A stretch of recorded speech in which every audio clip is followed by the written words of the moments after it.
আর আপনি যেটা বললেন এটার তো প্রশ্নই ওঠে না, কেন গভর্নমেন্ট এটা করতে দিবে? এটার কোনো প্রশ্নই ওঠে না।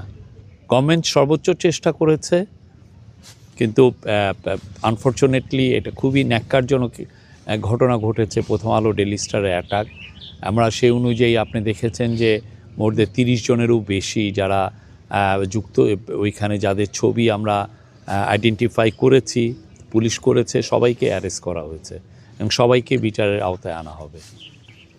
নির্বাচনে বিদেশি রাষ্ট্রগুলো এই মানে আপডেট কি, মানে আপনি তো এর আগে বলছিলেন, এখন আগ্রহটা কেমন দেখাচ্ছে? ভালো, আমরা দেখছি যে ইন্টারন্যাশনাল আগ্রহটা খুবই বেশি।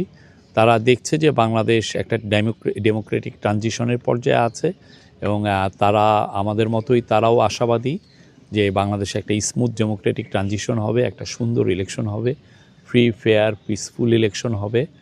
আমরা চাই যে আমাদের সমস্ত জনগোষ্ঠী, আমাদের মুসলমান ভাই বোন, হিন্দু ভাই বোন, খ্রিস্টান ভাই বোন, হ্যাঁ আমাদের নৃগোষ্ঠী যারা আমাদের পাহাড়ি ভাই বোন, সবাই যাতে সুন্দরভাবে শান্তিপূর্ণ পরিবেশে ভোট দিতে পারেন সেটা আমরা চেষ্টা করছি।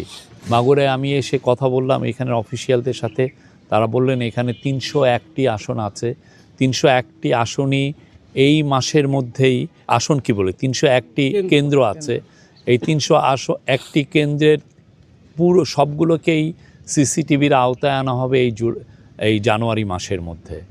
আর অন্যান্য যেগুলোকে ভালনারেবল হিসাবে চিহ্নিত করা হয়েছে কেন্দ্র, সেগুলোতে ইনফ্রাস্ট্রাকচারের কিছু কাজ, কিছু কিছু দেয়াল ভাঙা ছিল, সে দেয়ালের কাজগুলো করা হচ্ছে।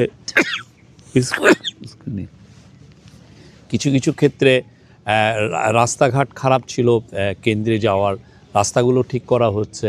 তো আর অন্যান্য পুলিশের কিছু ট্রেনিংয়ের ইয়ে ছিল, 800 পুলিশ ট্রেনিং দেওয়া হয়েছে এই পুরো মাগুরা জেলায়। তা আমি আশা করছি এইরকম বাংলাদেশের যে 64টা জেলায়, প্রত্যেকটা জেলায় ট্রেনিং হয়ে গেছে, প্রত্যেকটা জেলায় কোন কোন কেন্দ্রগুলো ভালনারেবল সেগুলোকে আইডেন্টিফাই করা হচ্ছে এবং সেই অনুযায়ী কাজ হচ্ছে। আবার সবগুলোকেই সিসিটিভির আওতায় আনা হবে এবং একটা বিপুল সংখ্যক জায়গায় বডি অন ক্যামেরা, মানে আপনি বডিতে যে ক্যামেরা সেটাও দেওয়া হবে সিকিউরিটি অফিসিয়ালদেরকে।